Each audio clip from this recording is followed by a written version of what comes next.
HDB's prime location public housing model. What is this about and how will this impact you? Hi, I'm Ivan Chai and I'm one of the co-founders of Quadrant. Today I'll be talking to you about this prime location public housing model and what is this about, how will this impact you? So let's go.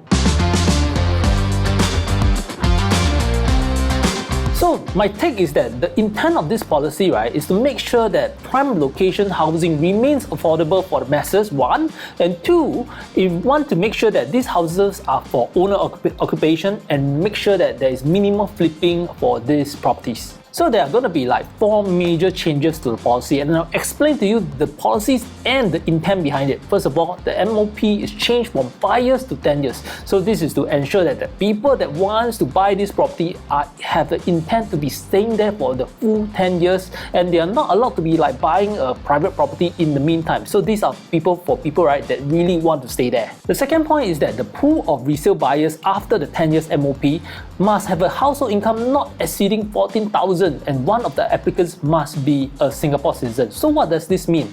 This means that the people that's trying to buy the resale property will not have income exceeding 14,000. So this will start to restrict the pool of buyers, right, that can afford to buy these properties. And if you're looking at household income with 14,000, right, this will likely mean that the amount of cash or CPF they have on hand, right, will not be like humongous or like be sufficient, right, to buy these properties at sky-high prices. In other words, my expectation is that the potential or the maximum selling prices of these properties are capped because of these income rules. And the third point is that HDB will claw back the additional subsidies as a part of the resale prices, right, which in other words, right, this can also be seen as a capital gains tax on HDB properties. So all in all, right, when you look at all these rules that has been implemented, right, the intent is very clear, is to make sure that these properties, right, are only purchased by people that want to stay in the property itself. And there's also one more thing that's happening, which is that you cannot rent out full HDB even after the MOP period or during even the MOP period. In other words, if you want to buy these properties, you will want to be staying there.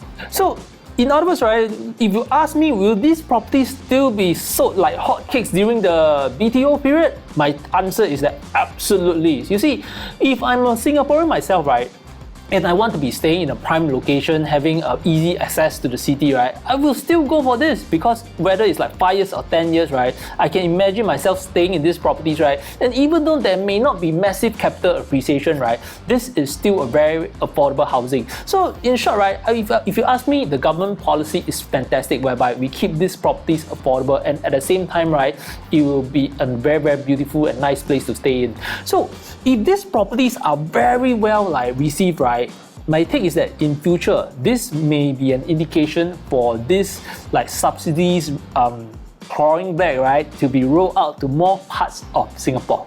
So once again, I hope you are learning something from this video. I'm Ivan, and make sure you give us a thumbs up and also subscribe to our channel. I will see you again soon. Bye!